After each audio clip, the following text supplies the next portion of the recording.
Hello friends, welcome to home food recipes. આજે આપણે ફરાળી સાબુદાણાનો ચેવડો બનાવશું, જે તમે વ્રત ઉપવાસમાં બનાવીને ખાઈ શકો છો। એને બનાવવો ખૂબ જ સરળ છે। વ્રત ઉપવાસ માટે તમે આને બનાવીને સ્ટોર પણ કરી શકો છો। એ ખાવામાં પણ ખૂબ જ ટેસ્ટી લાગે છે। તો ચલો એને બનાવવાની સામગ્રી જોઈ લઈએ। સાબુદાણાનો ચેવડો બનાવવા માટે મેં અહીંયા 2 નાની સાઇઝના બટાકા લીધા છે અને મેં એની છાલ કાઢીને એને પાણીમાં મૂક્યા છે, જેથી એ કાળા ના પડી જાય। અને જો તમે મોટી સાઇઝના બટાકા લેતા હોય તો 1 નંગ લઈ લો। આમે અડધો કપ જેટલા સાબુદાણા લીધા છે। મોટા સાબુદાણા, જે નાયલોન સાબુદાણાના નામથી પણ ઓળખવામાં આવે છે, એ લીધા છે। આ તમને કોઈપણ કરિયાણાની દુકાનમાં ઇઝીલી મળી જશે। તમે જોઈ શકો છો એ આ રીતના આવે છે। દળેલી ખાંડ લીધી છે મેં 2 મોટી ચમચી જેટલી। ખાંડ તમે વધારે કે ઓછી કરી શકો છો। મીઠું લીધું છે મેં, સિંધવ મીઠું અડધી ચમચી। કાળા મરીનો પાવડર લીધો છે મેં 1/4 ટીસ્પૂન। આમે સૂકી દ્રાક્ષ લીધી છે 1.5 મોટી ચમચી જેટલી। તમે ચાહો તો આમાં કાજુ અને બદામ પણ એડ કરી શકો છો। આમે સૂકું નારિયેળ લીધું છે, જેને મેં આ રીતના નાના નાના ટુકડામાં કાપી લીધું છે।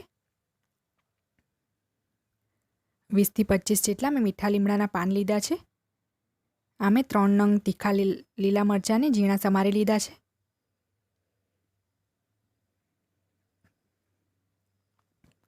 સૌથી પહેલાં આપણે બટાકાની સળી એટલે કે બટાકાની કતરણ રેડી કરીશું।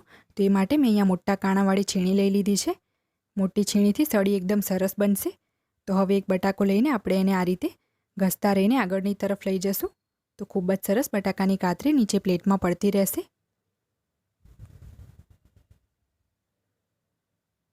તો તમે જોઈ શકો છો કેટલી સરસ સળી પડી છે બટાકાની। તો આ જ રીતે હું બાકીની પણ રેડી કરી લઈશ।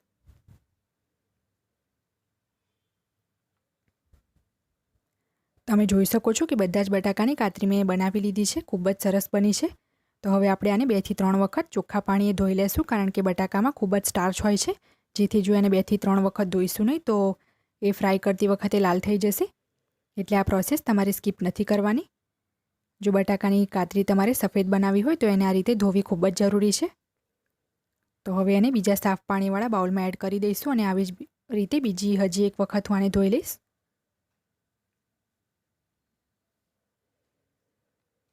તમે જોઈ શકો છો કે મેં 2 થી 3 વખત બટાકાની કાતરીને ધોઈ લીધી છે। તો હવે આપણે એનું બધું જ પાણી મેં નિતારી લીધું છે। તો એને સાફ કપડા ઉપર આ રીતે સૂકવી લેવાનું છે અને જ્યાં સુધી આ સુકાય ત્યાં સુધી આપણે બાકીની બધી સામગ્રીને ફ્રાય કરી લઈશું। તો આ રીતે એને કપડા પર સરસ ફેલાવી લેવાનું છે, જેથી એ સરસ ડ્રાય થઈ જાય અને ઓઇલમાં ફ્રાય કરતી વખતે તેલના છાંટા પણ ના ઉડે।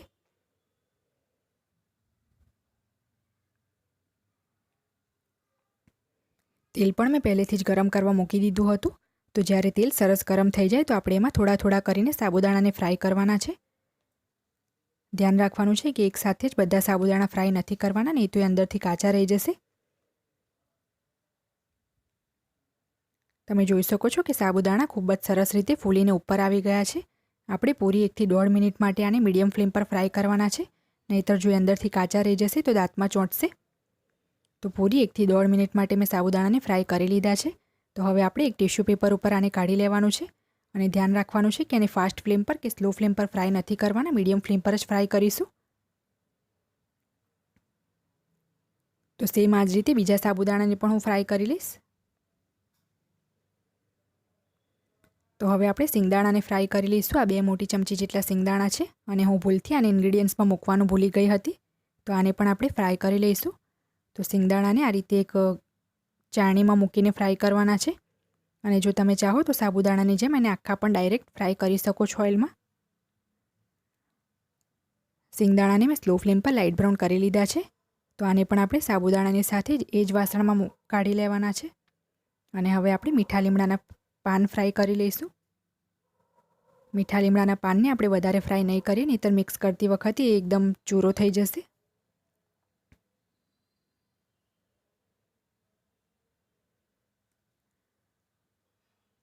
મીઠા લીમડાના પાન મેં ફ્રાય કરી લીધા છે। તો હવે આપણે જે નારિયેળના ટુકડા હતા એને આપણે ફ્રાય કરી લઈશું। સ્લો ફ્લેમ પર જ આને ફ્રાય કરીશું।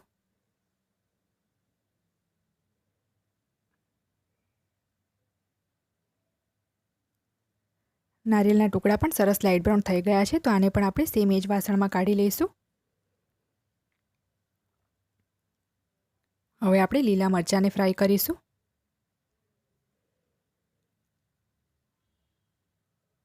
તો એને પણ આપણે સ્લો ફ્લેમ ઉપર સરસ ફ્રાય કરી લઈએ.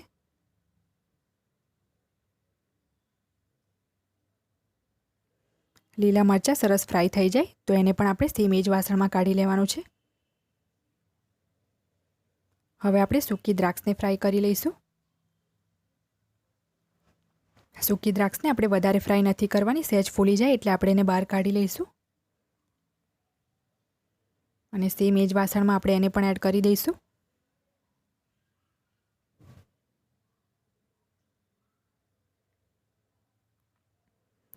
આપણી બટાકાની કાતરી પણ સરસ સુકાઈ ગઈ છે તો આને પણ આપણે ફ્રાય કરી લઈએ. તો થોડી થોડી કરીને આપણે આ રીતે એને ફ્રાય કરવાની છે અને સ્લો ફ્લેમ ઉપર જ એને ફ્રાય કરવાની છે જેથી એકદમ ક્રિસ્પી થઈ જાય. ચમચીથી એને સતત હલાવતા રહેવાનું છે આ રીતે.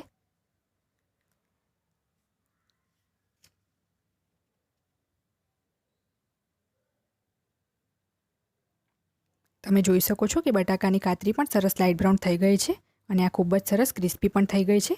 તો આને પણ આપણે સેમ એ જ વાસણમાં કાઢી લઈએ. તો બધી જ વસ્તુ મેં ફ્રાય કરીને રેડી કરી લીધી છે. તો હવે આપણે આ ટિશ્યુ પેપરને હટાવી લઈશું અને ગરમ ગરમમાં જ આપણે એમાં કાળા મરીનો પાવડર નાખશું. સિંધવ મીઠું નાખશું.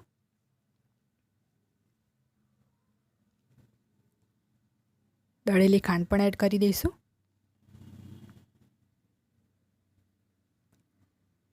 હવે આપણે બધું હાથથી જ સારી રીતે મિક્સ કરી લેવાનું છે. જ્યારે આ બધી જ વસ્તુ ગરમ હોય ત્યારે જ આપણે એમાં મસાલા એડ કરી દઈશું જેથી બધા જ મસાલા ચેવડા ઉપર સરસ કોટ થઈ જાય. તો તમે જોઈ શકો છો કે કેટલો સરસ સાબુદાણાનો ક્રિસ્પી ચેવડો બનીને તૈયાર થયો છે. આ ખૂબ જ ટેસ્ટી લાગે છે. તમે આને ચોક્કસ ટ્રાય કરો. તો મેં સાબુદાણાના ચેવડાને સર્વ કરી લીધો છે. તમે આને એક વખત બનાવીને એરટાઇટ કન્ટેનરમાં ભરીને પૂરા 10 થી 12 દિવસ સુધી ખાઈ શકો છો. જો તમને મારી આ રેસીપી પસંદ આવે તો મારી ચેનલને લાઇક, શેર અને સબસ્ક્રાઇબ કરવાનું બિલકુલ ના ભૂલશો. સબસ્ક્રાઇબ બટનની બાજુમાં જે બેલ આઇકન છે એને પણ ક્લિક કરો જેથી તમને મારા દરેક વિડીયોની નોટિફિકેશન મળતી રહે. જો તમારે મારો આ વિડીયો હિન્દીમાં જોવો હોય તો એની લિંક હું નીચે ડિસ્ક્રિપ્શન બોક્સમાં આપી દઈશ. તો મળીએ નેક્સ્ટ વિડીયોમાં. ત્યાં સુધી આવજો.